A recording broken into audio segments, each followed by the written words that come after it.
Welcome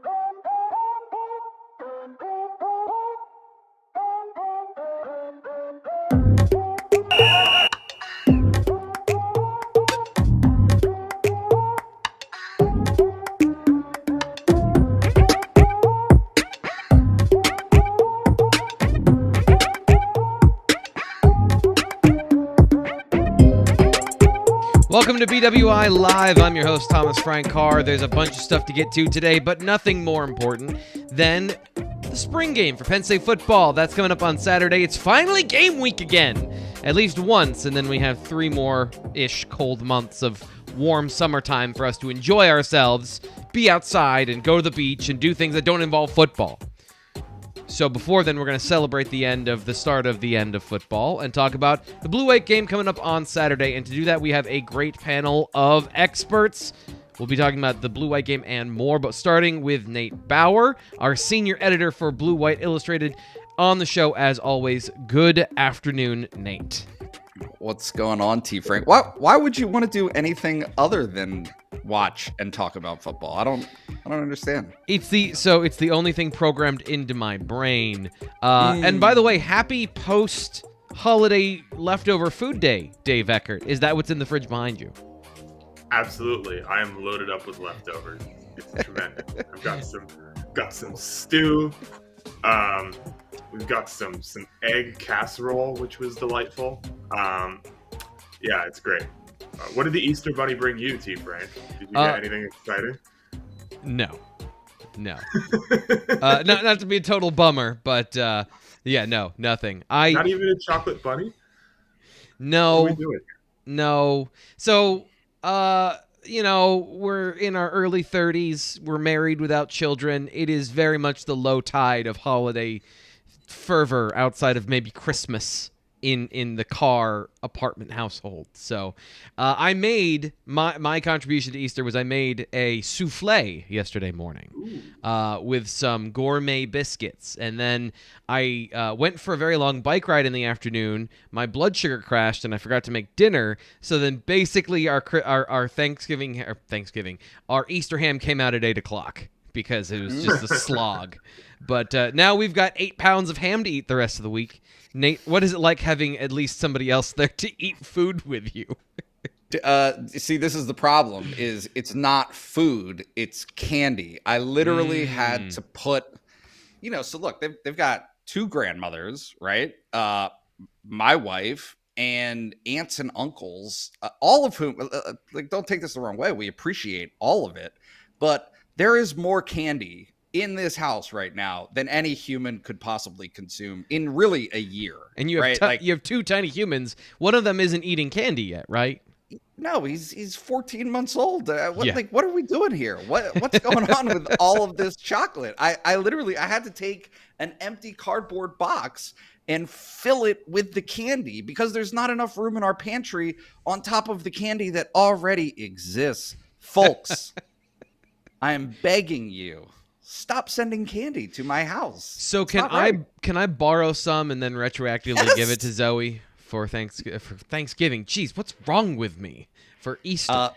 Please take it all. Take half of it, and we'll still be fine.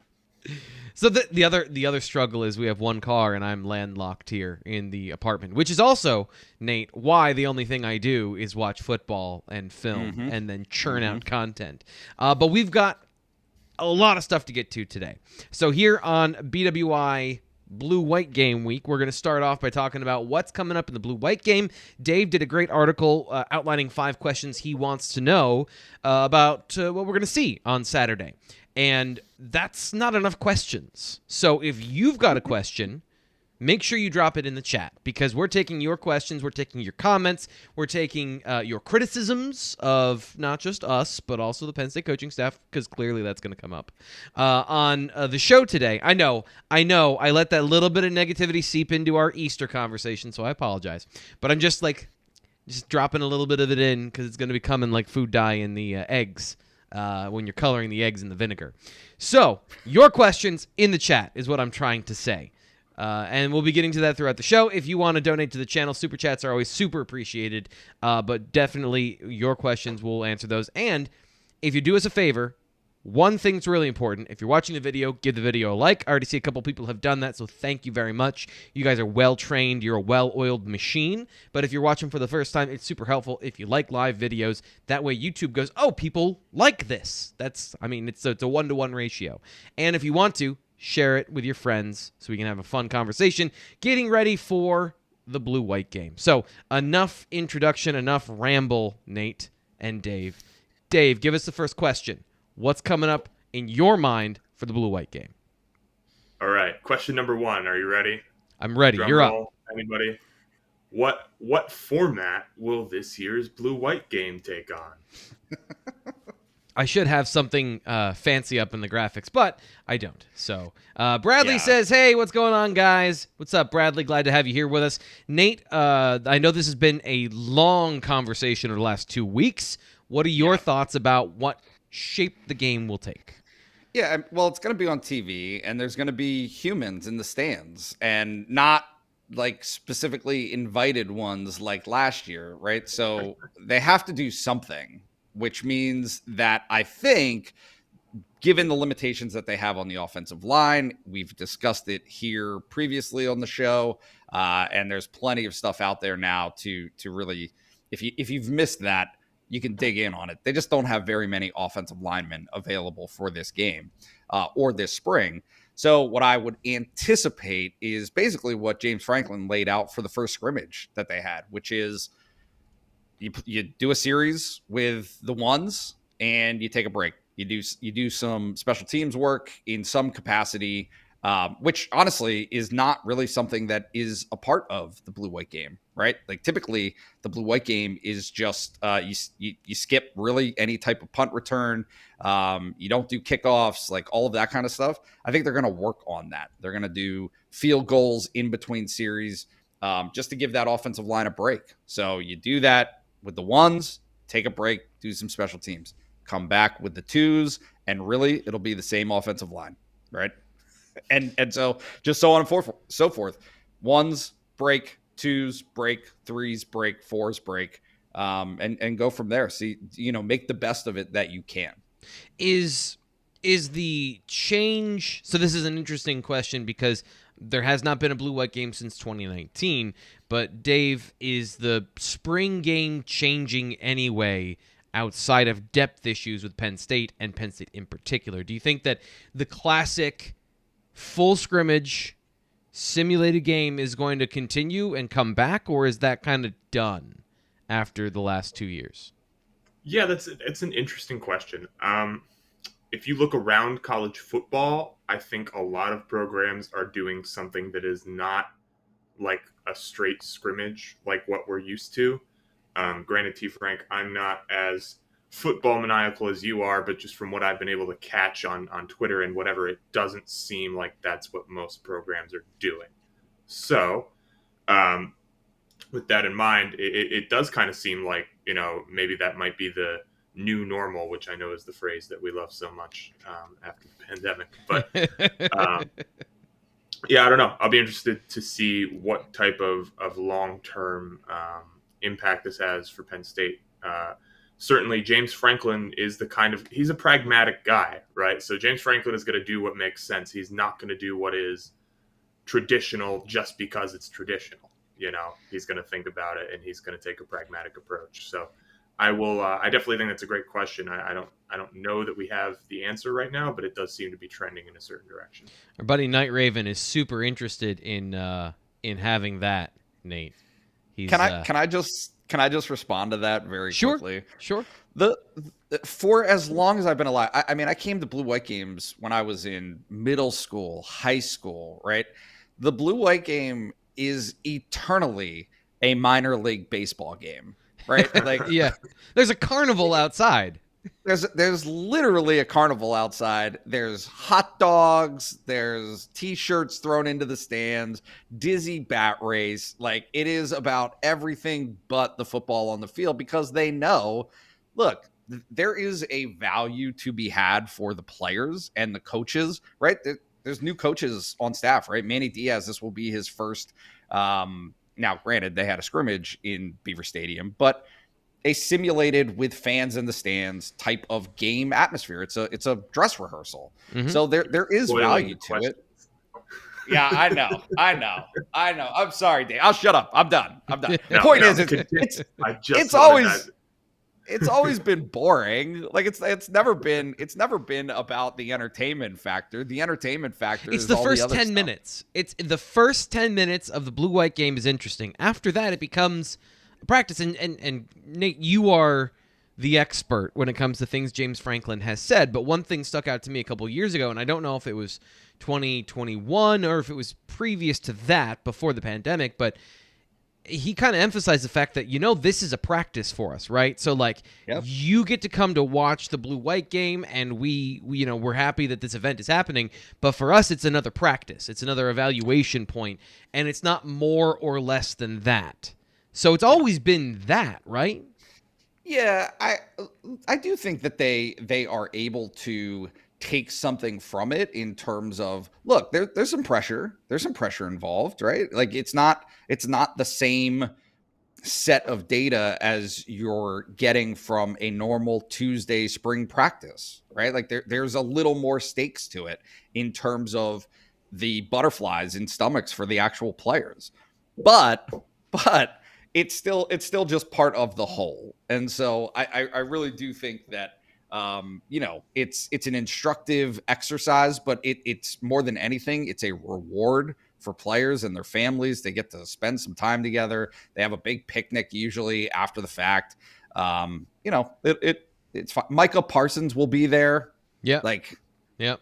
Pat Frymuth I think he announced Pat Frymuth is coming.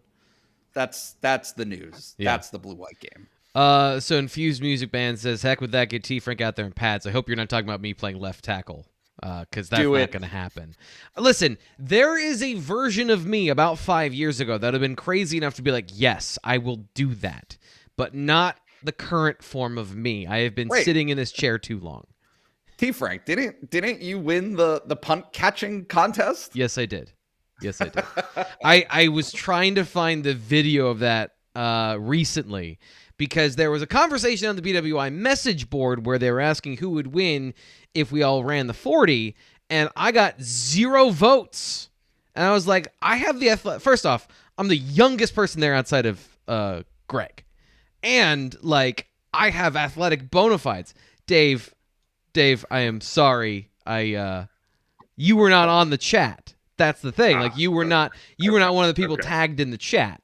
So I wasn't considering you in this particular conversation. But yeah, I was trying to pull up my bona fides, and I couldn't find the video of the punt catching competition, which was a huge bummer because that was clearly my shining athletic moment of my life. If Alex Butterworth had not given me such a bad punt, I could have been involved. I could have done better. You got to read the ball in the air and get there, man. You got to read the ball. Nobody could have gotten to that ball. Devin Hester could not have caught that ball. He probably would have been told not to. He would have put up the cross and been like, fire. JCon2 asks, what happened to the food vendors? They're there. I'm assuming they'll be back this year. Yeah. Because, there's no mitigation for this, correct? Like, masks aren't a thing. Because it's all CDC recommended, do what you will, and kind of your own discretion. And I don't think Penn State College no longer has any sort of mandatory limits. So I think everything should be back to normal, like fully just a blue-white game, come and have fun. Right, Nate? Correct. Yeah, at your risk. But, certainly I think that, that was the case really for the fall. It's back to normal in terms of football. Yep. Yeah, I think the only difference is if you went inside, you were supposed to have a mask, and I don't think that's in the fall case anymore. Yeah. Gotcha. Yeah, I think. Gotcha. Anything else on question number 1, Nate, Dave? Anything else on the format of the game? No, the other thing that he said was that Franklin said was he kind of pointed toward his early years when Penn State had a real offensive line depth problem.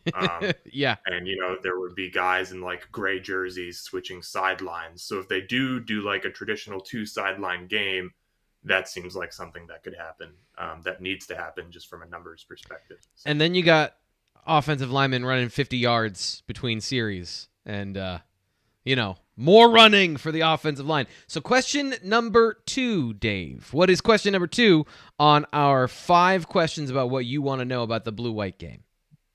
All right. Question number 2. What will we see of Penn State's freshman quarterbacks? Ooh, that pairs perfectly with JM here, who says, I'll say, watching the blue-white game, Hackenberg was a quarterback. You just see that the offense was not going to be very good. Blue-white game leading up to 2016, you could tell the offense looked different. It was literally different. It was a different offense. So, yes, it did very much look different. So, guys, value in the young quarterbacks, value in evaluation of what we see on Saturday. I'll lead off with you, Nate. What are your thoughts on the young quarterbacks? What you want to see? I mean, I want to see them. I would be surprised if Sean Clifford gets a ton of run, right? Like maybe a series. I don't know. There have been blue-white games in the past where I think I'm remembering this correctly. Trace McSorley maybe had one series, might not have played at all before his senior year. So no, I think there's certainly going to be opportunity, and the difference in this circumstance is there are no walk-on quarterbacks on this roster this spring. So all of the guys that you're going to see, Vayu, Alar, and Prabula, should be out there, should get plenty of reps. I mean, I don't know how long we're going to see them play, but maybe an hour and a half, right? I mean, you should get some good work. Well, Dave, you asked the question, so what's the answer, or what do you want to know in that question? Yeah, this is pretty much the same as Nate, right? Like, I just want to see these guys. I haven't, I saw Bo Prabula at a 11 on, or no, it wasn't an 11 on 11. It might have been a 7 on 7 camp at Penn State. But outside of that, I haven't seen Drew Alar in person. I haven't seen Bo Prabula in person. So I think just getting that baseline, just to kind of know, we're not going to learn everything about them in the hour and a half that we're going to get. But it'll be nice to kind of get a baseline for what they look like on the football field, what they're capable of, how they've kind of developed within the scope of Penn State's offense so far. So that to me should be a really instructive part of this. I'm not expecting either of them to set the world on fire by any means, but it'll definitely be good to just see who they are and what they can do. Well, if they did, that would be arson. So John says, okay, big question. Who is the actual number 9, which, bleeds into the conversation about the freshman quarterbacks. This has been very confusing, Nate. This has been very confusing this spring with 2 number 9s on the roster at the same position. The one thing I picked up on, and I don't know if this is going to hold over until the spring, until the blue-white game to end spring, but Christian Vayu was wearing a visor. He had the clear face shield, and Prabula did not. Other than that, roughly the same height, because I don't know if you can tell, about 3 inches of difference and about 15 pounds of muscle. Like, it is hard to tell when you're, 200, 300 yards away. But I've had times when I'm looking at them in person and I have a hard time distinguishing which one is which. So it is very confusing, but I'll tell you, the first number 9 you see out with the offense, the number 2s, that is Christian Vayu. Do we have any clarity on if that's exactly right? Do we have any clarity if that's going to change, or what's the deal there, Nate? I mean, I was gonna make a joke there that if he's not the first number 9 that's out there on the field, there's a good chance that Christian Vayu isn't in the stadium and he's on his way to a different university. Yeah. So, I mean, I think it is a very, very safe assumption. Look, like, you can't have 2 9s on the field at the same time, obviously, and there's no reason for them to. So I don't see it changing, honestly. There's no lion position anymore with any of these guys either, right? I mean, there's no Will Levis, Tommy Stevens type that is the hyper athlete. They're all good athletes, but none of them come in with the profile of those guys. So, I guess it doesn't really matter. So it's not going to change. I think Tyler Warren is the only slash. At least within the offense, and then Marquise Wilson, we'll see, right? I mean, we'll see what happens in terms of his flexibility between defensive back and offense. But the point remains, 9 should not be an issue for them this season. Tyler Warren played quarterback in high school. I've heard people say it was literally every single time he came on the field in the Wildcat last season. So anytime we reference that particular thing, I'm going to say, he played quarterback in high school. So then I think the thing that I'm interested in seeing with the young quarterbacks is they're going to be, because of the depth issues on the offensive line, operating with a pretty good set of players up front. So by default, they have to have guys that are in the 2 deep protecting them. So then it becomes, what does this advanced look from Bo Pribula early in his career versus what we're hearing, the difference between the two? I want to see that in action of, is it because Pribula is more decisive?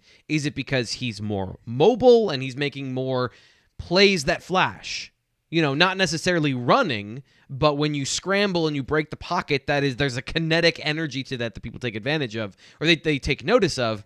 And if you're a quarterback like Drew Aller, who can do those things, but he's much more of a pocket manipulator, that's less noticeable because the whistle blows anytime anyone's even close to you. So, what is the difference between the two as far as what we've heard of Pribula taking kind of the early lead? And then I think you guys are right, just a general assessment of who they are within the offense. That's going to be something I want to see. And then I'm going to extend this conversation out, gentlemen, to how does the offense look? Because we talked a lot about this this week. Last week, Sean Clifford spoke to the media, and this is year 2 in the offense for the entire team. So what's the crispness level like? What is the precision of the players that are playing? Does it look tangibly different than it did a year ago? Are you expecting that, Nate? Yeah. I mean, look, I think that false starts, right? And this goes back to the quarterbacks as well. The true freshman quarterbacks. Can you look the part, operate the offense, right? Procedure penalties, all of those different things that I think at times impacted not just quarterback position, but the offense as a whole last season, are all there to be evaluated, right? Do they have a receiver who can make a play in space, right? Yeah.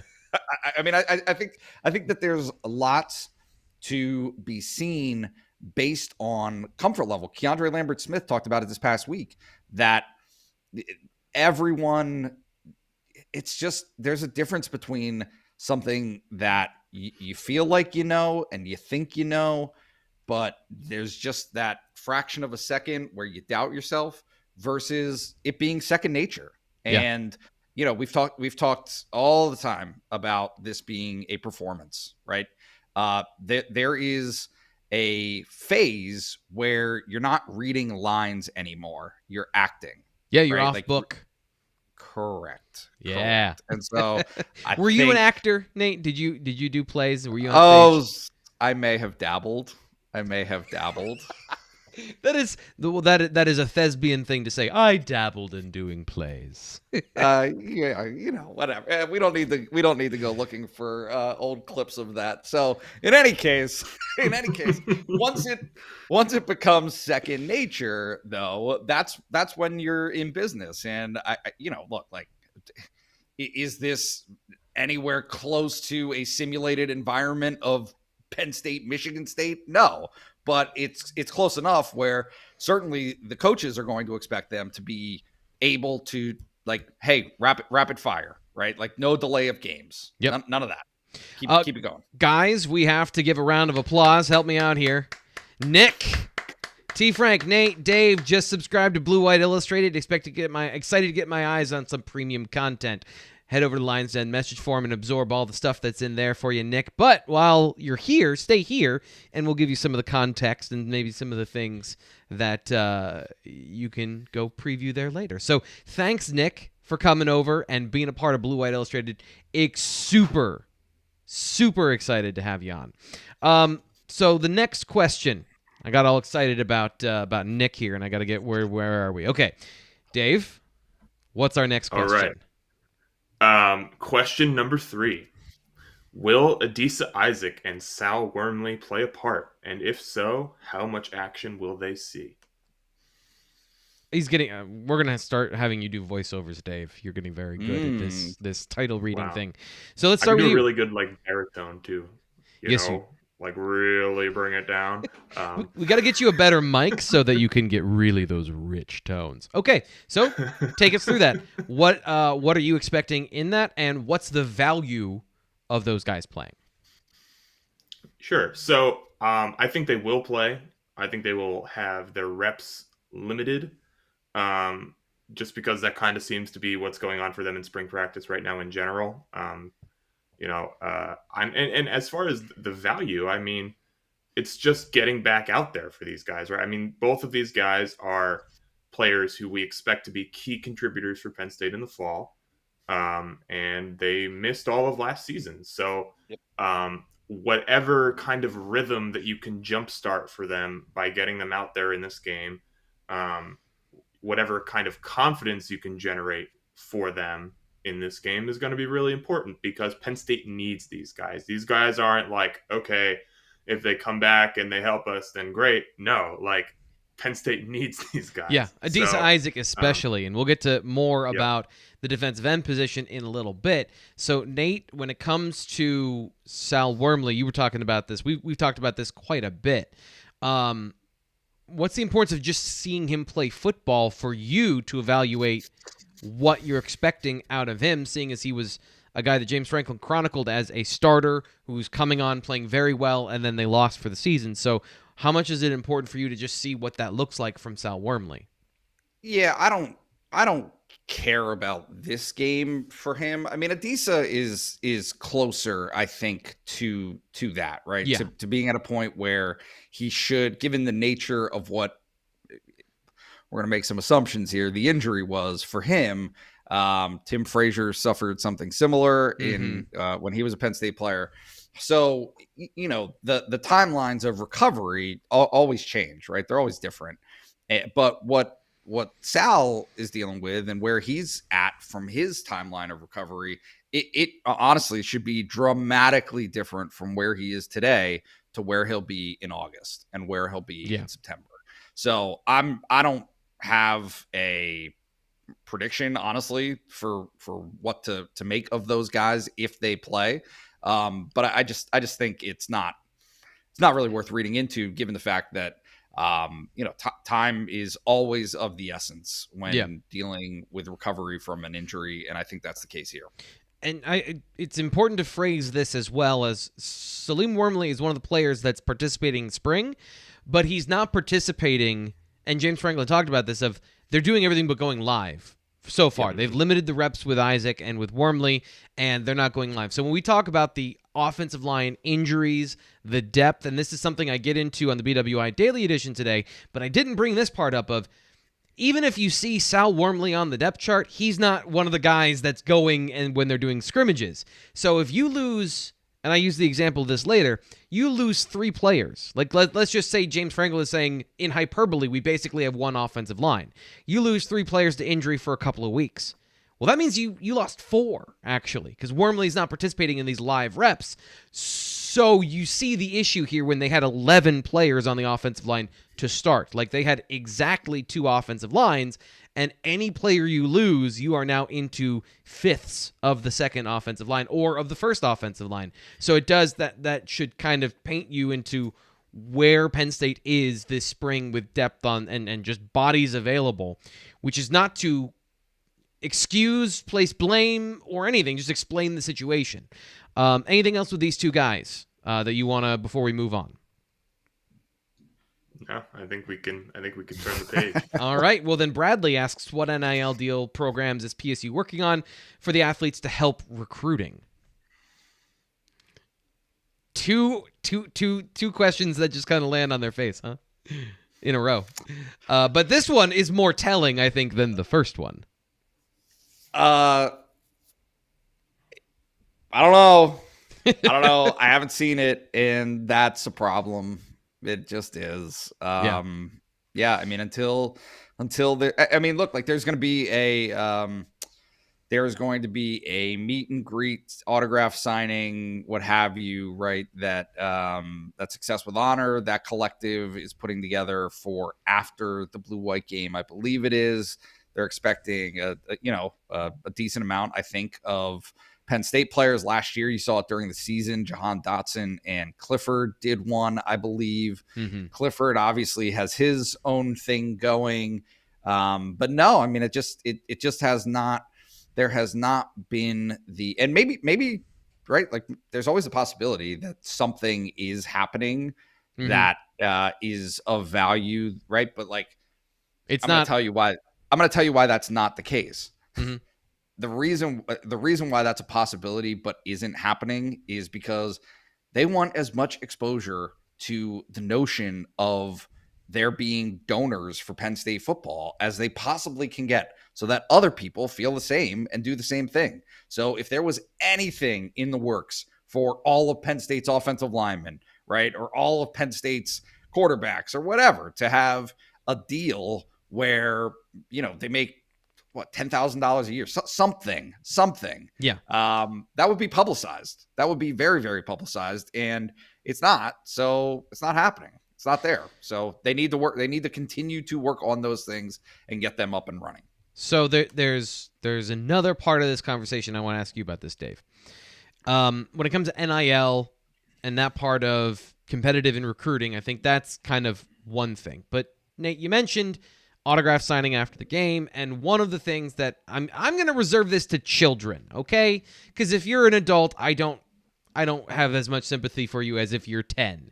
Where you used to be able to go through the line and get an autograph of any player that you wanted for a certain period of time after the game. Dave, is that over, and is that sort of access for fans, young fans, is that part over, do you think? Yeah, I don't know. It seems possible. It seems like, and do we know how much they're charging for the autograph sessions? Like, because that seems like important context. But I mean, I think there's an element of this where it does take away some of like the traditional stuff that we're used to and comfortable with. Whether this specifically applies that scenario, I'm not totally sure, but things are different. Things are going to be different. College athletics is going to be different, and that's something that I think Penn State fans have to get comfortable with. I don't necessarily think that means if you see, Sean Clifford in, downtown on College Ave and you ask for his autograph, that he's going to pull a Kareem Abdul-Jabbar and tell you absolutely not. Right, right. NFL players still sign autographs for people whenever, Yeah. But definitely, I do think some of those traditions and some of those things that we just kind of think of might be headed out the window. So Dan, thanks for watching. Appreciate you. He is apparently from my hometown, so that's always fun. But yeah, Dan, thanks for coming on the show. Appreciate you being here. Got another question from Nick. We'll get to this one quickly because we got to get to the rest of your questions, Dave. But as always, if you want to ask a question, we're going to be weaving them in here on the BWI live show. I'm your host, Thomas Frank Carr. If you want to send a super chat, we always appreciate those. Got one already today. Thank you very much for that. I forget at the moment who that was, but it's always appreciated.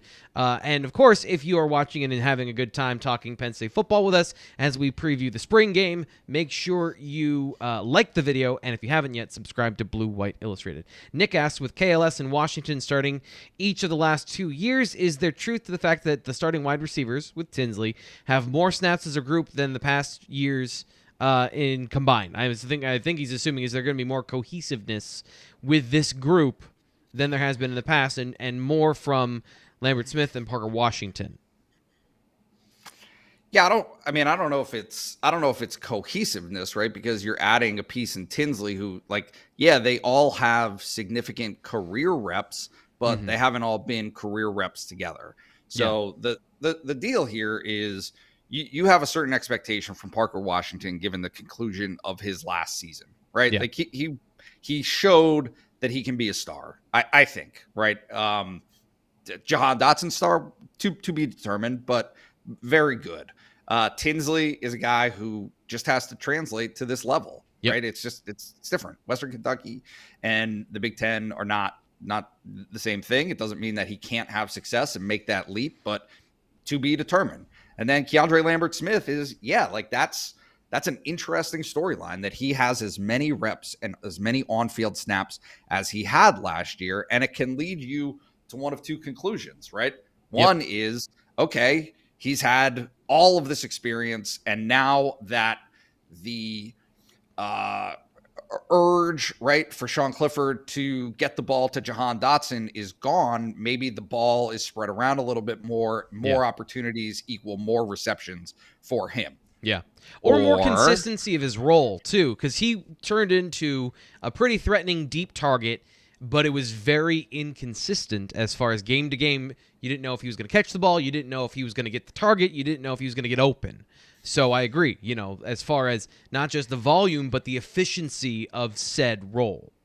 Well, and what's his effectiveness in that role? I mean, I guess we're saying the same thing, but are you concerned that for 700 reps or whatever it was last season, it was a high number, that there were only 30 receptions for Keandre Lambert-Smith? Does that suggest that he wasn't open? Does that suggest that he wasn't an option for Sean Clifford to get the ball to? I don't know. But I think that that's something that we're going to see. We're going to see from him, and we're going to see from all that collection of guys. There are a stable of players who all have an opportunity to kind of thrust themselves into the conversation, just kind of like it at running back, where, hey, who is going to force the issue to say you cannot keep me off the field? Yep. We're going to get to that right now. We're going to get to that right now, because I promise you guys every single week, we're definitely going to save enough time to talk about hoops. We're definitely going to get to it. We're not going to save it for 3 minutes at the end. So we got to get to the next question. Dave, next question. And I think it's a great segue from what Nate just said. Question number 4. What can we glean from Penn State's running back situation? He's getting better at it, Nate. I love it. Yeah. So what can we glean from that, Dave? To be determined, right? I think that's a place where I should have realized you asked these questions because you want to know the answers to them, not that you have the answers to them. But yeah, I mean, I think that's a place where we don't have a ton of clarity as to what the hierarchy is right now. I think where in certain other places on the field where we don't know the starter, we're getting some hints from James Franklin and some of the other players and coaches we talked to. It doesn't really feel like that's been the case at running back. So obviously when you have a 5-star, all-world guy like Nick Singleton coming into a unit where, let's be honest, they underperformed, that's going to be something to watch. So for me, I want to see what Nick Singleton looks like. I want to see what Katron Allen looks like. I want to see what the guys are coming back look like.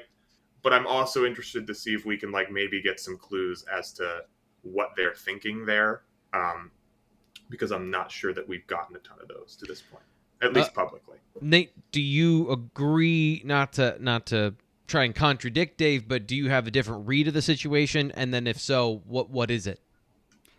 I just think that moves don't happen as a thing, right? As though there's this sudden pivot where Nick Singleton has surpassed whatever Keziah Holmes, right? In the 7th practice of spring practices. That's not how it works. At least not that I've ever seen. So no, I mean, I think that you continue the process. And so the guys who have flashed and who have shown an ability to potentially do that in the fall, you're gonna shuffle that around after the spring, right? And go into preseason practice with maybe a little bit different of an order than you would have had at the end of spring practice. But I don't, or maybe not even a different order, but a different percentage of snap distribution. Totally, 100%. So no, I think that though it's an open possibility, and that's what they want. That's what the program wants. They've been talking about it at so many other positions, but you want these guys to feel as though no one has a job. And a lot of times that is lip service. A lot of times it's just a dumb thing to say because you know who the starter is and they're returning to that starting job and they're very overwhelmingly likely to not be really threatened to lose that job. Rasheed Walker was a great example of that last year, right? Like there was no possibility that he was going to lose that job. Well, is that true of Kevon Lee?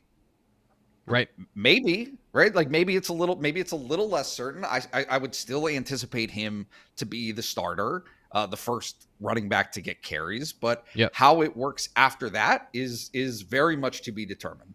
Yeah. And there's going to be more of that this, I'd say, summer and in the fall, because especially on the offensive line, for the first time ever, you might have 3 guys that you like at the guard center position, or 4 instead of having exactly 3. So Desal Wormley, Hunter Norzad, Juice Scruggs, Lennon Tangwall, like there are 4 guys on the interior with JB Nelson being very talented. Which one of those 5, you could only play 3, and then what percentage of snaps is somebody losing to get the other guy on the field if they want to do that? I liken it to this, and we'll get to the next question after this. So yesterday, I had random weird back pain. And it's not like it just happened. Like you injure your back and all of a sudden there's a sort of event. That's if you have an injury. And then all of a sudden you're starting a different running back. I biked over to do something like we only have one car. Doesn't matter. I was biking the day before and it was the first time in a long time. And progressively over the morning, all of a sudden I have back pain. But it didn't just happen. So that's how I kind of view the running back situation is progressively Nick Singleton or Katron Allen or Devin Ford or somebody, if they make a move, you're going to feel it. And all of a sudden, then you're like, oh, okay, now there is an event where previously it was kind of that crescendo. And I didn't do that just to complain about having a bad back because I don't want to feel like I'm that old. Last question, Dave. Save me from my terrible analogies. Okay, I lost my list, but basically it's what will Manny Diaz's defense look like at this point? Pretty broad. But yeah, first look at Manny Diaz. What's different? What's not? So I think that leads very well into this conversation as well. Sorry, I'm trying to do 2 or 3 things at once here. It's just finding a place for these things is not... Let me answer. Please. Let me answer why you do that. The answer is nothing. The answer is nothing. You're not going to see any bit or piece of Manny Diaz's defense in this game. He likes to shake things up. Am I wrong, T. Frank? Is that not the right? Like they're going to do different things. He likes to be aggressive. The spring game is not a place to do any of those things. That's exactly right. And so you're not going to see anything.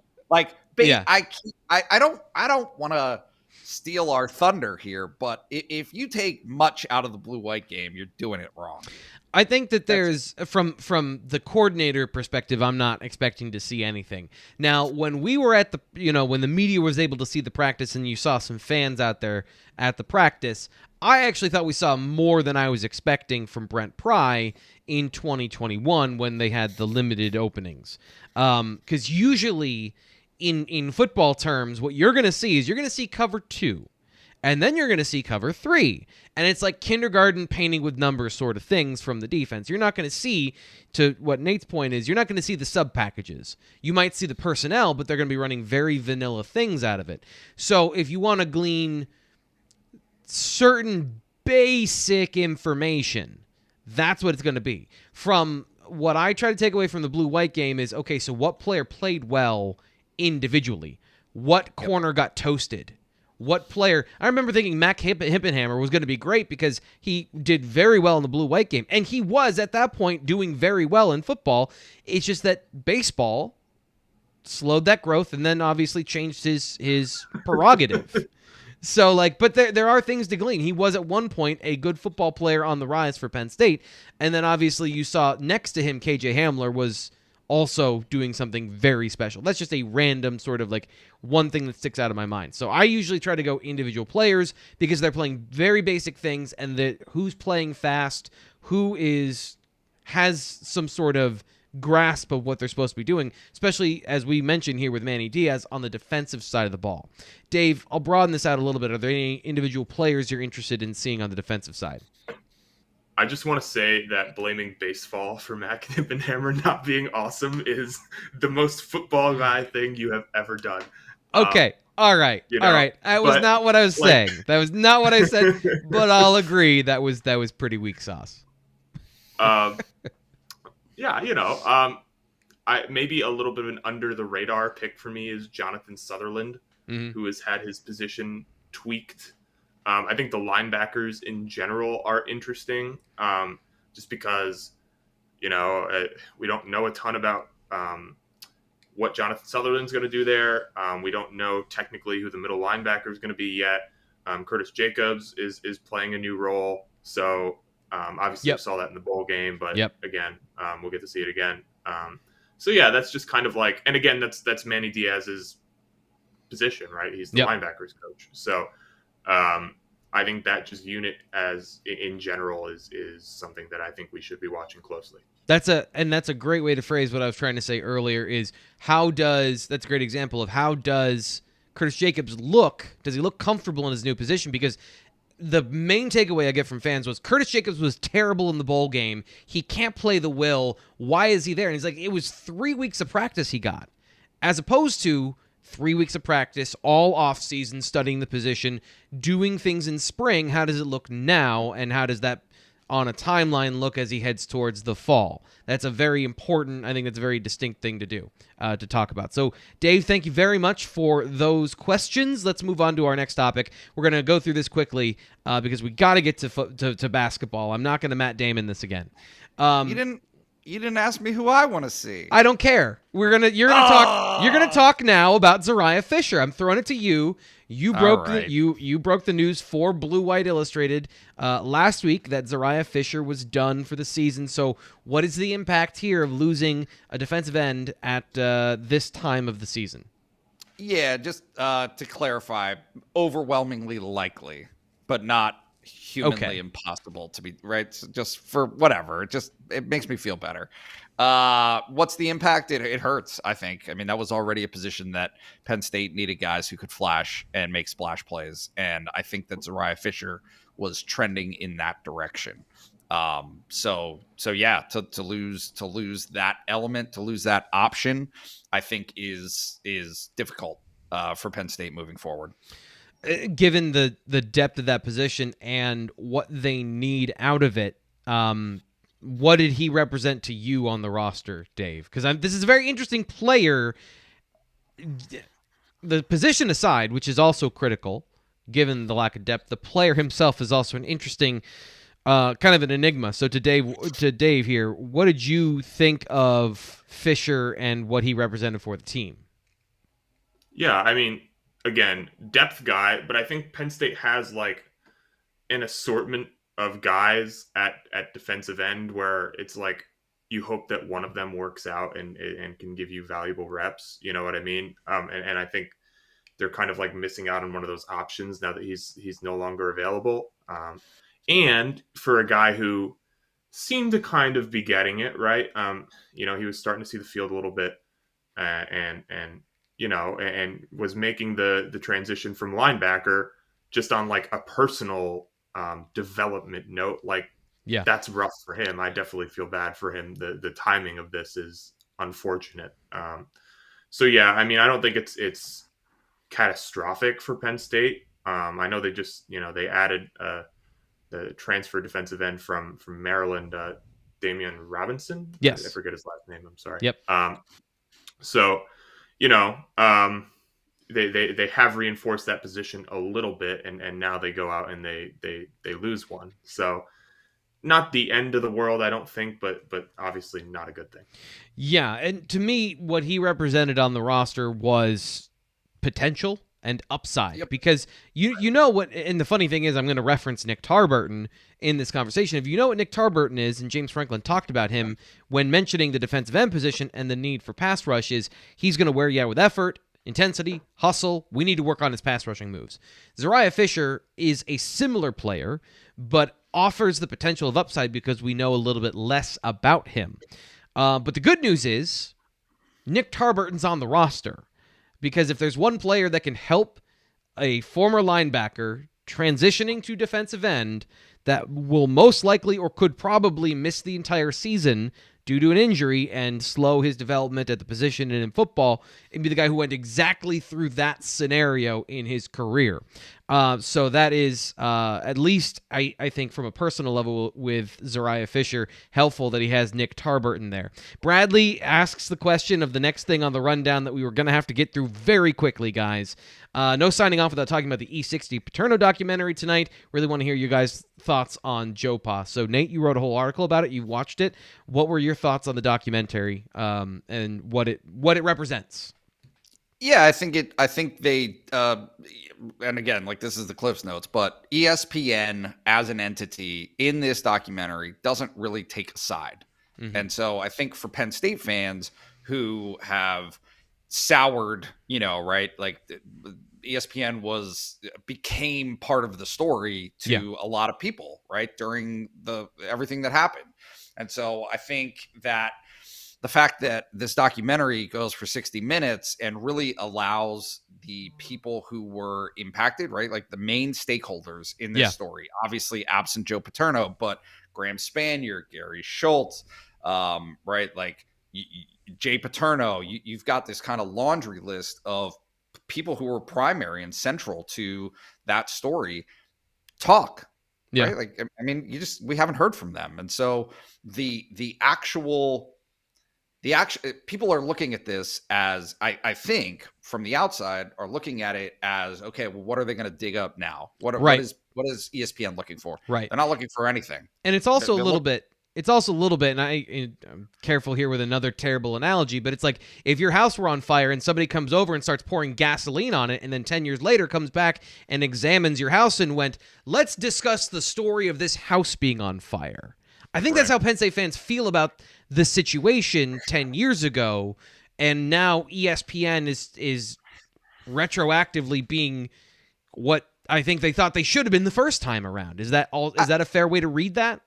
Yeah, I mean, and I'm not here to come to the defense of ESPN, but when you look at the footage of how things spiraled and how things became a media frenzy, it wasn't 25 ESPN cameras, right? Yeah. The horde around Joe Paterno, the horde around everyone and everything during that saga was everyone. It was a national story of national interest that became, and they talk about it a little bit. That is addressed, how things really, like, it was a crescendo of, hey, this is Jerry Sandusky. Then it becomes Penn State University, including Tim Curley, Graham Spanier, Gary Schultz.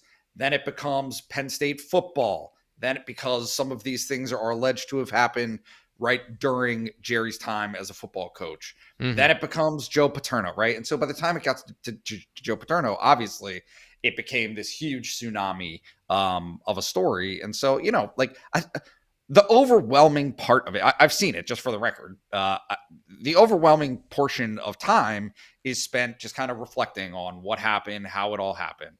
But the last segment gives an opportunity for everyone, fans, students, all of those people that we just talked about, to talk about what they consider Joe Paterno's legacy to be today. Mm-hmm. What is it 10 years after the fact? And to me, and I'll be interested to see how Penn State fans consume it and digest it. But to me, it's an obvious softening, right? Mm-hmm. Everything was so visceral in that time, and people were rightly upset. People were, like, the subject matter itself was so horrifying that you couldn't help but be emotional about it, and look for people to kind of direct that anger.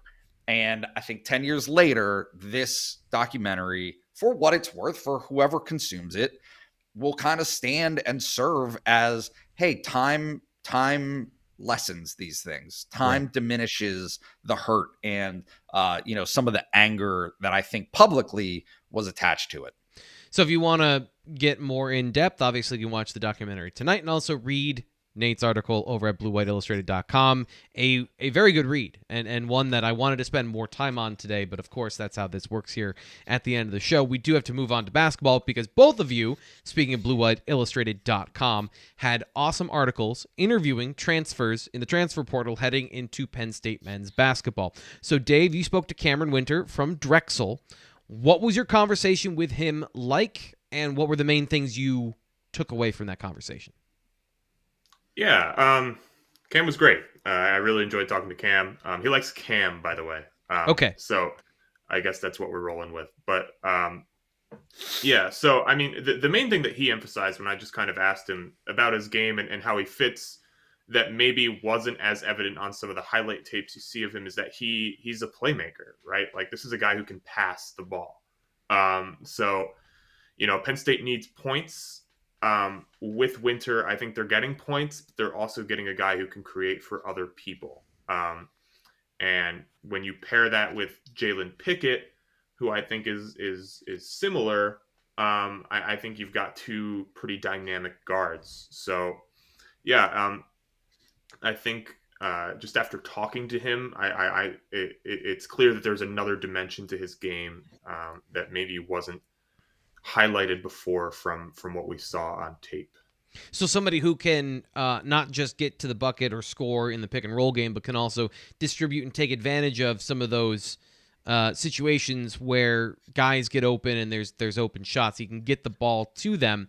Is that what Andrew Funk can be on the flip side? And is that a way he fits in the offense, Nate? And what did you, when you talked to him, what was your sense of him as the person and how he fits into the offense? Yeah, I think he is older, right? And that's a huge piece of this is for both of those guys is they've played a ton of basketball and they bring that to a locker room that has some other older elements, but is also going to have this huge influx of younger true freshmen. What he does is shoot. It does, and the conversation, I mean, really shoots. Like, took 460 some shots in his senior year at Bucknell. So is a volume shooter. Hit, I think, 37% of his threes. He took like 200 some threes, 230 threes last year. I expect all of this stuff, right? So for Cam and for Funk, they're not going to duplicate those numbers, right? Because they're not going to be on the floor as much. But can they give you 15, 20 minutes a game each? Yeah, definitely.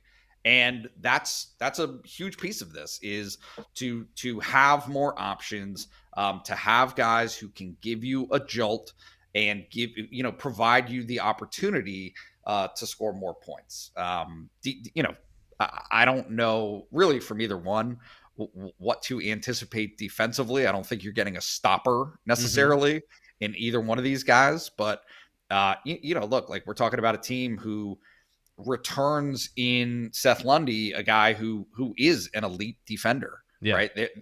But doesn't have John Hara. Like, the option for Micah Shrewsbury to rely solely on defense as being kind of this thing where, like, hey, we're just not going to let you score. We're going to grind the game. He's not going to try and make it as ugly as possible next year because there's more avenues to victory. Is that what you're saying? I'm saying that's maybe not the avenue to victory. Like, I'm saying he might not have that option of, hey, we're just going to bleed everyone to death and hope that it's a 60 to 58 game and win it that way. I think they know that they're going to have to put points on the board. They got to get into the mid to high 60s, at least in scoring average for Big Ten games if they plan to win. This is all contingent too on if they get a transfer at their big position, right? So that could also change the fabric of the team. Or are the guards and what we're talking about here, is that so different than last year? Dave. Okay. I wasn't sure. I don't think it's that much different. Okay. I think that Penn State has now more offensive ability than it did last year on the perimeter. They have less offensive ability than they did last year on the interior. Mm-hmm. So maybe you kind of see a shifting in how they're getting their points. But again, Nate and I both kind of think that they are going to get that big guy. It's just a matter of who it is. Yeah. But that's important when it comes to how their guards are getting points, because their guards are creating separation and creating mismatches in that pick and roll game, which that big man will be fundamental to. Yep. So it's kind of hard to parse them. They'll probably score some more points. Yeah. I don't know if they're going to come out of their shell totally, but they'll be better offensively, I think. Okay. You're gonna see a change though too, Dave, in the offense. Like I don't. John Hara doesn't exist. I don't think in the portal. They're not getting John Hara, and so without John Hara, what do you have to do? What do you want to do? I mean, I don't know. To me, it will become small ball, and they will take and make more threes. But look, like, we know how this goes, right?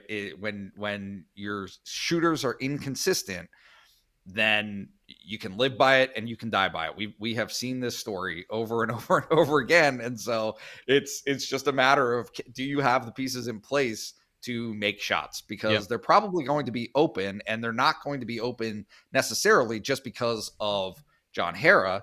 They're going to be open because Jalen Pickett can get to the basket anytime he wants.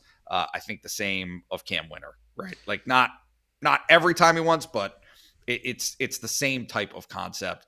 Drive, kick, shoot, make the ball, and go back and play defense and hope for the best. BWI Live we're coming into the station. But before we do that, just a couple more minutes here with these basketball transfers. Both Nate and Dave spoke to them, so if you want to check out the full Q&As with those guys, BlueWhiteIllustrated.com. Are they both starters, or are we talking about guys that are contributors? How does that sort of mesh, or is that to be determined, Dave? I think it's to be determined, but I would be surprised if one of them doesn't start. At least at the beginning, because I think what Micah Shrewsbury wants to do is kind of what he did with Dalian Johnson this year with his freshmen, which is like, let them earn it, whether it's in practice or it's by being excellent off the bench. So I do think the default is going to be a little bit older, at least at the beginning, and I think that probably lends itself to one of Winter or Funk starting. I don't know how Nate feels about that, but that's just kind of my gut feeling. That's not based on any reporting. But yeah, Nate, what do you think? Is it that both of these guys are starting, and with Miles Dredd coming back from injury, is that a part of the conversation where it's less of a conversation because they need both of them to play, or is there going to be a little bit of somebody's going to be the sixth man, somebody's going to be rotational? What do you think about that particular construct? I think in theory, Winter replaces or acts as somewhat of a replacement of Sam Sessoms, and I think in theory, Funk acts as a split time with Miles Dredd. A shooter, not like, I don't want to paint him as a specialist, he only shoots threes. He scores. But it's just a matter of where, how do they want to get him points? Is he 15, 20 minutes a game? How does that, because Miles started half the season and he didn't start half the season, right? Is Dalian Johnson going to start next season, right? Like, I think that there's a lot to play around with in a good way, figure out.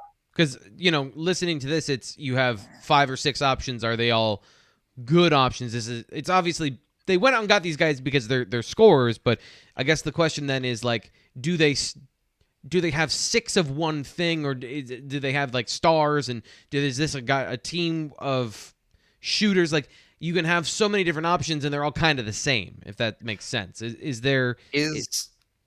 Jalen Pickett a star, and is Seth Lundy a star? And I think that those are questions that are outstanding. Like, you don't you don't necessarily know with either one of those guys. I think that Seth Lundy wants to make a case that he is, and I think that Pickett's the same. I mean, they both have potential to be stars, and if you have two stars, then you can fill in the gaps with guys like this, guys who know their role and do it really, really well. But do I see Cam or Funk as coming in and serving as like a Pickett who became a star at the end of the season? No, I don't think so. I don't think that's really the intent. I don't think that's what they need. 1 star, 2 stars. I almost nailed that. This is a 5-star show. BWI Live coming to a conclusion today. Thanks to everybody who participated, who's watching here on YouTube. And if you missed part of the show, it's always available immediately on replay on YouTube. We'll have the audio version, podcast, wherever you get your podcasts as well. I'm your host, Thomas Frank Carr. Thanks for sticking with us every Monday at noon. We will be back next week to recap the Blue-White game and so much more. We'll talk to you then.